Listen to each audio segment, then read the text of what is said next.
सुनने लायक सच्ची कहानी को पूरा देखें, पूरा सुने, तभी मज़ा आएगा, ऐसे नहीं। जय माता दी, जय जय श्री राधे कृष्णा। साथियों, आप मेरे फेस को शायद कुछ अलग तरीके से भी देखते होंगे। जो मैं ये धार्मिक स्टोरी आपको बताने जा रहा हूँ और एक ऐसे बच्चे के बारे में बताना जा रहा हूँ जो दो माताओं के गर्भ से पैदा हुआ। एक ही बच्चा। बहुत कहानी सुनने में थोड़ी अटपटी लग रही होगी, लेकिन काफ़ी लोगों ने ये सुन भी रखी है क्योंकि ये रियल स्टोरी है। और वो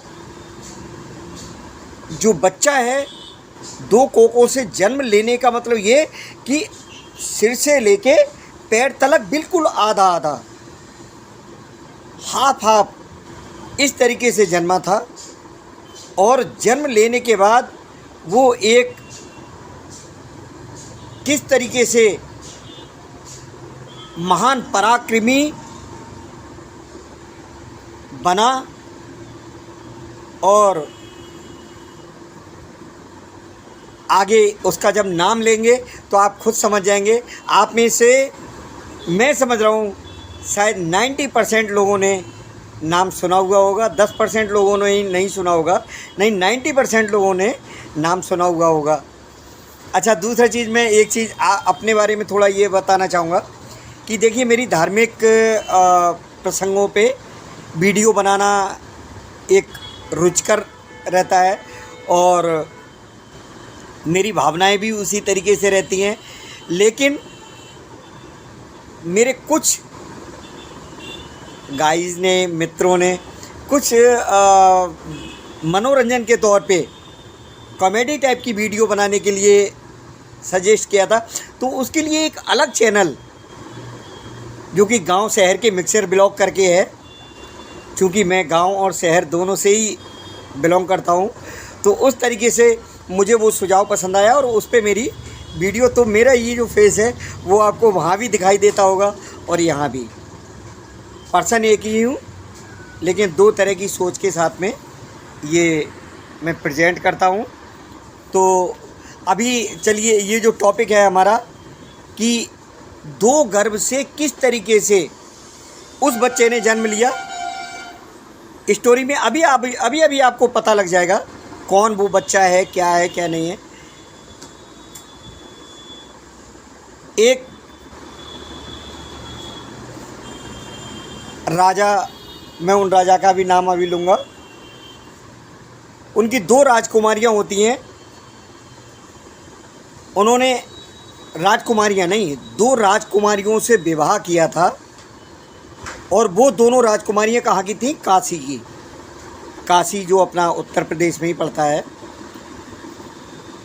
और जब उन दोनों राजकुमारियों से विवाह किया था तो ये उन्हें वचन भी दिया था कि वो दोनों को बराबर प्रेम करेंगे। अब प्रेम करते करते और साथ में जीवन व्यतीत करते हुए बुढ़ापा आ गया, लेकिन कोई संतान नहीं हुई। जब संतान नहीं हुई तो वो इस चीज़ के लिए थोड़ा सा सोच, जैसे राजा दशरथ सोच में पड़े थे, ऐसे ही ये राजा भी सोच में पड़ गए। और उन्होंने सुना कि गौतम वंश के जो ऋषि हैं चंद्र कौशिक जी, वो एक आम के पेड़ के नीचे बैठे हुए हैं। तो ये राजा बृहद्रथ करके इनका नाम है और ये महाभारत काल की घटना है, महाभारत काल की सच्ची घटना है। अब ये राजा बृहद्रथ का मैंने जो नाम ले लिया, बृहद्रथ के बेटे का जब नाम लूँगा, जो बेटा जन्मा है उसको आप अच्छी तरह से जानते हैं। तो राजा बृहद्रथ ऋषि चंद्र कौशिक जी की सेवा में उपस्थित हुए और विनती की कि मुनिराज, मेरे कोई संतान नहीं है, मुझे संतान प्राप्ति का आशीर्वाद भी दीजिए और इसका उपाय भी कीजिए। तो ये महाभारत की घटना है। और उस महाभारत काल में जो बृहद्रथ होते हैं ये जब ज़्यादा विनती करते हैं ऋषि चंद्र कौशिक जी से, तो चंद्र कौशिक जी उनकी विनती को सुनने के बाद में जिस आम के पेड़ के नीचे बैठे हुए थे, एक विशेष फल देने वाला आम उन्होंने उस राजा बृहद्रथ के हाथ में दिया और कहा कि इस आम के फल को तुम अपनी पत्नी के लिए खिला देना, निश्चित रूप से 100% आपके संतान उत्पन्न होगी।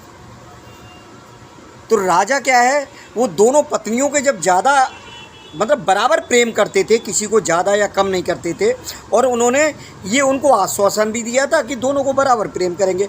अब समस्या ये है कि जब दोनों को बराबर प्रेम करेंगे तो संतान किसको देंगे। तो ये सोच करके उन्होंने उस आम के 2 बराबर हिस्से किए और आधा आधा भाग दोनों रानियों को दे दिया। इस समस्या को काश उन्होंने ऋषि के सामने बताया होता तो आगे जो परेशानी होगी वो परेशानी नहीं झेलनी पड़ती। आम का फल खाने के बाद में दोनों पत्नियां यानी दोनों रानियां जो होती हैं वो गर्भवती हो जाती हैं, और चूँकि एक ही संतान होनी थी,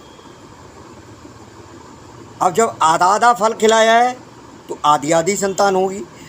आप समझिए जब उनका गर्भकाल पूरा हो गया, सच में ही आधी आधी संतान यानी सिर से लेके पैर तलक आधा हिस्सा एक रानी के और आधा हिस्सा दूसरी रानी के जन्मा।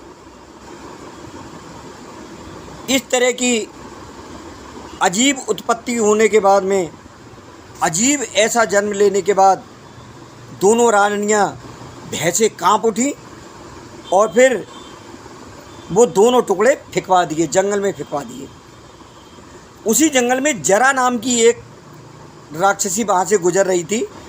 रास्ते में उसको जब आधा बच्चा वो दिखाई दिया एक साइड में पड़ा हुआ, उसने उसको खाने के हिसाब से अपनी भूख, उसने सोचा अब मेरी भूख मिट जाएगी।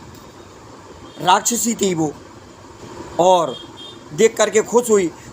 उसे फिर दूसरा टुकड़ा भी वो दिखाई दिया, उस टुकड़े को भी उठाया और दोनों टुकड़े उठा करके जब वो पास में लेकर के आती है तो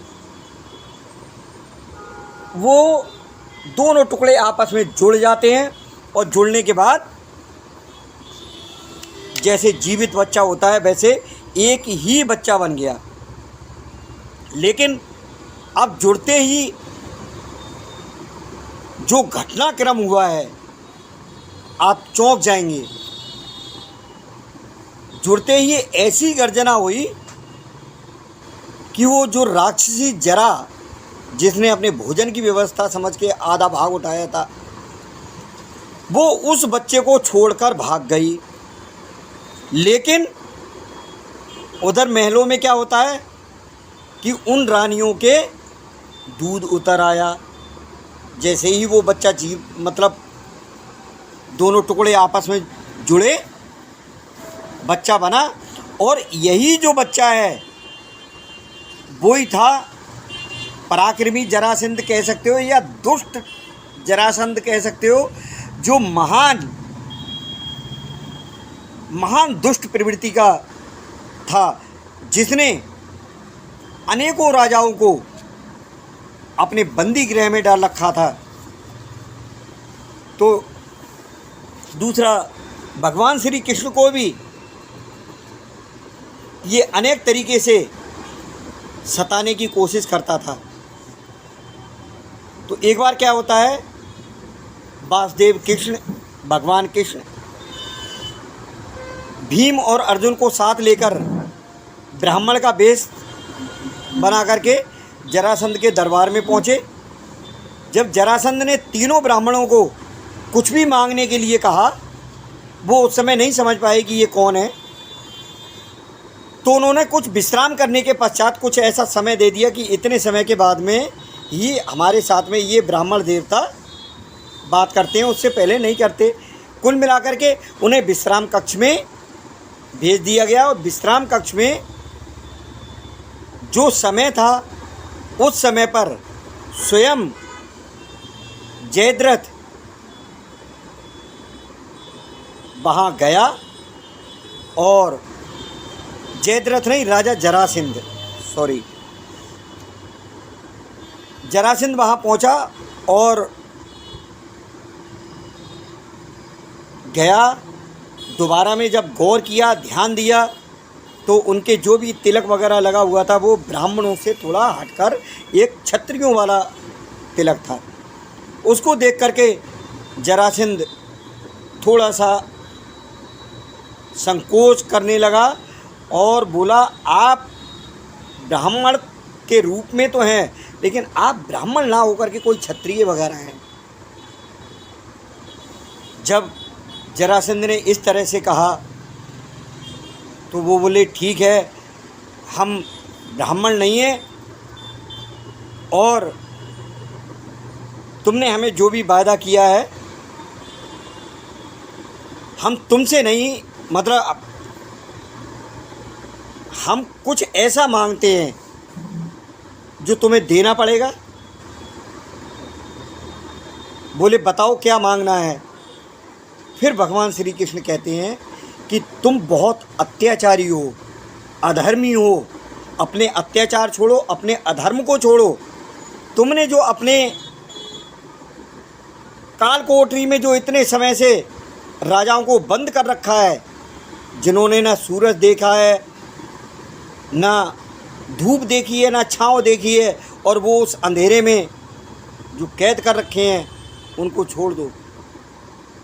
राजा जरासंध जो होता है, दुष्ट राजा जरासंध, गुस्से में आ जाता है और गुस्से में आकर के भगवान श्री कृष्ण को कुछ उल्टा सीधा बोलने की कोशिश करता है और बोलता है, तुम ब्राह्मण की भांति आए थे, ब्राह्मण की भांति जा सकते हो, तुम्हें कुछ मांगना है तो मांग लो। बोले, हम यही मांगने आए थे। बोले, ये नहीं होगा, तुम्हारी और कोई इच्छा हो तो बताओ। बोले, और कोई इच्छा नहीं, तुमसे द्वंद्व युद्ध करना चाहते हैं। और भगवान श्री कृष्ण ने साथ में ये भी एक उस राजा जरासंध के लिए बोल दिया कि हे जरासंध, तू इन हम तीनों में से जिसको चाहे उसको चुन ले, उससे ही तेरा युद्ध होगा। राजा जरासंध तीनों की ओर देखता है और वो कहता है, अरे तुम दोनों से क्या लड़ूंगा मैं, युद्ध होता है बराबरी वालों का। तो उस द्वंद्व युद्ध के लिए वो भीम के लिए चयन करता है। तो इस तरह से जरासंध और भीम का युद्ध होता है। तो जिस तरह से ये जन्मा था उसी प्रकार इनका जब मल्ल युद्ध होता है तो कभी भीम इसको पछाड़ते हैं तो कभी भीम को ये पछाड़ता है। बहुत देर उथल पुथल करते हुए हो जाती है। और इसके जन्म के बारे में भगवान श्री कृष्ण ने थोड़ा इशारा कर दिया था। तो इसके दो भाग तो करने ही थे। भीम ने इसके शरीर को चीर दिया और चीर के दोनों ही धड़ इधर उधर को फेंक दिए। इधर उधर जब धड़ गिर जाते हैं तो वो दोनों धड़ जैसे इस तरीके से धड़ फाड़े, अब वो इसी तरीके से जुड़ जाते हैं। जुड़ने के बाद वो जीवित हो जाता है और ठाका लगाता है। भीम भी घबरा जाते हैं। फिर से वो युद्ध करने लगता है। दो बार भीम ने जब इस तरीके से चीरा और फेंका और वो फिर जीवित हुआ, फिर भगवान श्री कृष्ण इशारा करते हैं कि इसको यूं करके तुम जो चीर रहे हो इसको ऐसे मत फेंको, इसको क्रॉस में फेंक दो, जिससे जब इन दोनों भागों की ये पेट आमने सामने इस तरीके से जब बैक हो जाएगा तो ये जीवित नहीं होगा। भगवान ने एक तिनके को चीर करके और इसे क्रॉस में करके दिखाया, तब भीम ने वही किया। तो इस स्टोरी से आपको दोनों चीज़ों का पता लगा, जरासंध का जन्म कैसे हुआ और जरासंध की मृत्यु कैसे हुई। हालांकि आप लोगों ने महाभारत सीरियल देख रखा होगा, लेकिन कुछ साथियों ने नहीं भी देखा होगा, अथवा कुछ मेरे जैसे भी होंगे। मैंने सीरियल देखे हुए थे, लेकिन ये पार्ट मैंने नहीं देखा था कि जरासंध कैसे जन्म लिया था उसने। और ये स्टोरी जब मेरे सामने आई तो मन बना कि अपने प्यारे प्यारे व्यूअर्स के लिए मैं इसकी प्रस्तुति दूं। वो प्रस्तुति मैंने आप सभी के समक्ष रखी। आपको कैसी लगी? और जो लोग मेरे इस धार्मिक दर्शन चैनल पर पहली बार देख रहे हैं, वो कृपया करके इसको सब्सक्राइब कर लें। वीडियो अच्छा लगा हो तो लाइक कर दें, और इस तरह की हम नई नई प्रस्तुति देते रहते हैं। और भी आगे अच्छी अच्छी प्रस्तुति आपको देते रहेंगे। साथ में कमेंट में जय जय श्री राधे कृष्णा लिख देना। जय श्री राधे कृष्णा।